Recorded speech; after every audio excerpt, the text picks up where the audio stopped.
Hi, my name is Mary Spender and welcome to this video. This is a topic very close to my heart, how to sing and play guitar at the same time. And I feel inspired today to talk about this because of the instrument I'm holding. This is new from Fender, it's the Highway series Dreadnought, and you will see a sneaky parlor in the background.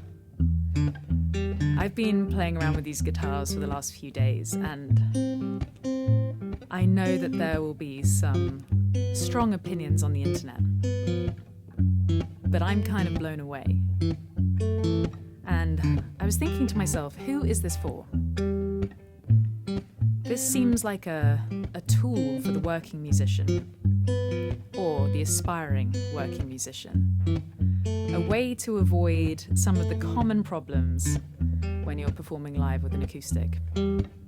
It just mitigates everything and also allows for a lot of exploratory work too.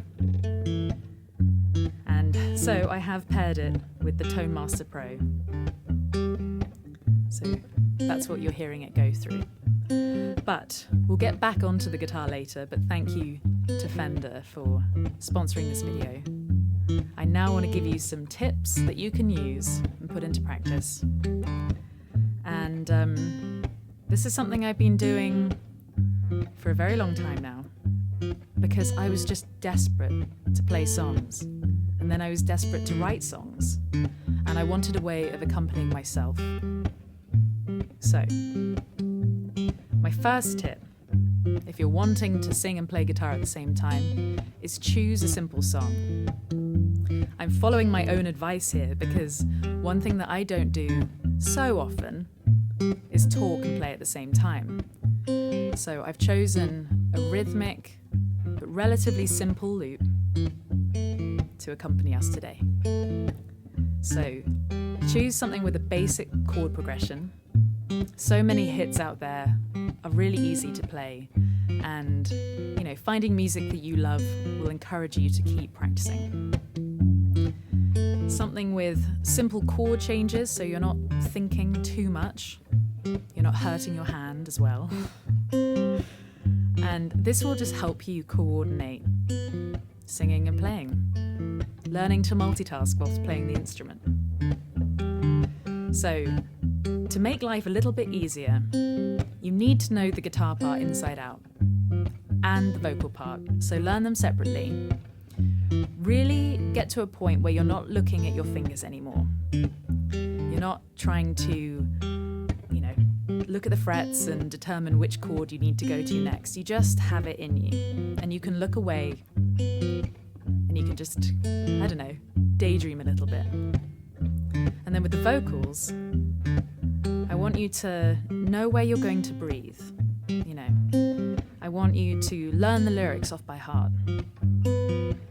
And you just get to a point where you just do it without thinking. And that's when you're ready to put them together. So, I've been talking long enough. Let's add some singing into this video. This is my song, Drop, Drop, Slow Tears Drop. Drop, drop, slow tears drop. Fall down my chin. They won't stop. Salt tastes comforting now, like I've been here before. My cries become so loud. So I'm not just going to head into the chorus just yet, because another tip is to break it down. Break down the song. If there are any differing chords in the verse or chorus, then just take it step by step. And one thing that I've always learned from playing music is don't just start over from the beginning over and over. You'll master the intro, you'll master the opening verse, but by the time you get round to that bridge, you'll be lost. So concentrate your effort on each part equally. And another thing you can do is slow down. nothing has gone wrong with your YouTube player. I'm just trying to chill out, make sure I've got these notes perfect. And if my internal clock is right, then everything else will be easier. But maybe I want to get back up to speed. So, timing.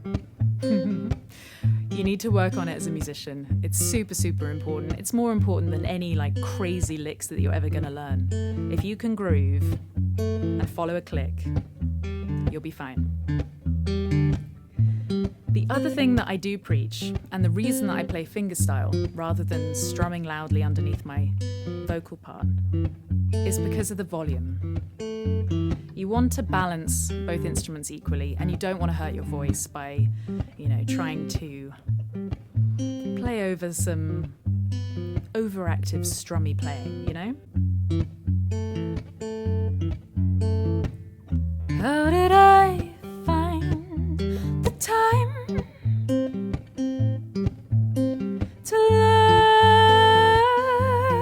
love so blind? I cannot speak the words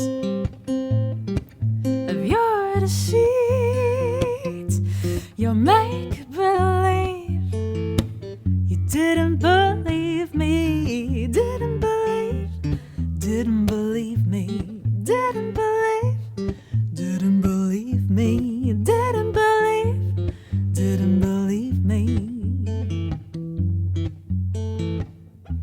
So another thing I have to do all the time is film yourself.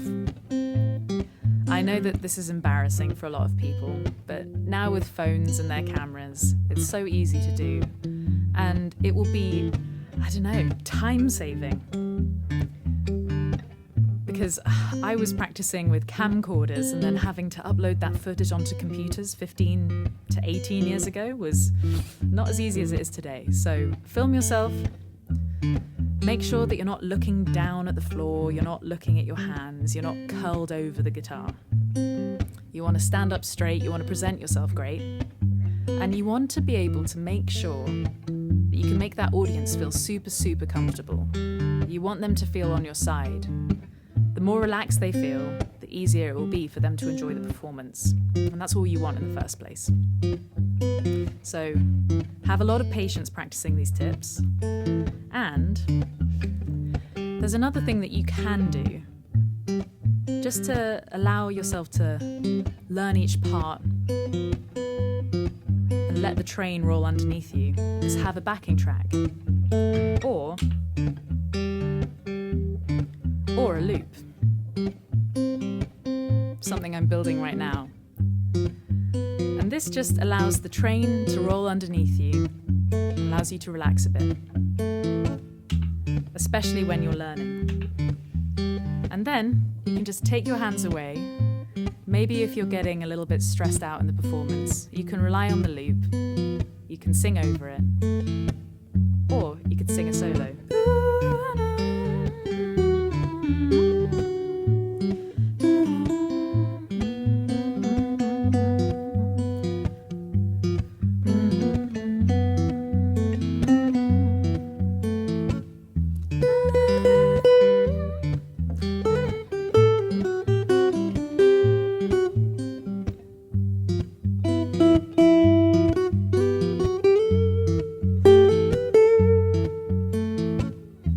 So, those are my tips. Practice makes perfect, and I'm still learning. I'm always challenging myself with songs, and I just always want to get to a point where I can be super virtuosic up the fretboard and be able to sing angelically over the top. But, it takes time. So, now onto the guitar. It was made in Mexico, and it's got an inlaid, solid Sitka spruce top. Try saying that at the same time as playing guitar. It's got a very contoured slim body, mahogany neck, rosewood fingerboard and bridge, and then it's got this chambered mahogany back and sides, and innovative tapered X bracing. And then the two very simple knobs, which I think actually add to the aesthetics. You don't want too many controls over here. You've got the volume, and then you don't have a normal tone. It's actually called the contour knob. And this just makes you drift through two different EQs. Integrated Fishman pickup from the Fluence line. And very useful that they're noiseless. And I don't know, it's just so impressive. Like, what's not to like? I mean, if you're a purist acoustic player, you'll buy an acoustic anyway. But if you're a modern musician, then you'll be intrigued, I know. I know you'll go and pick one up, have a little play around, and I think you'll be impressed like I was. They're just still so resonant and warm. And yeah, greatly improved from the Acoustasonic. Because although that was fine to play acoustically, it didn't really sound like an acoustic. Whereas this one's getting close, for sure. And yeah, versatile on stage and in the studio. I was messing around with the pedal board earlier, and it was exciting to be able to, I don't know, hear acoustic in a different way. So, there we go. I'm going to sing you out now, but I just think they're bloody brilliant. So, can't wait to hear what you think in the comments below. But here's the rest of Drop, Drop, Slow Tiz Drop.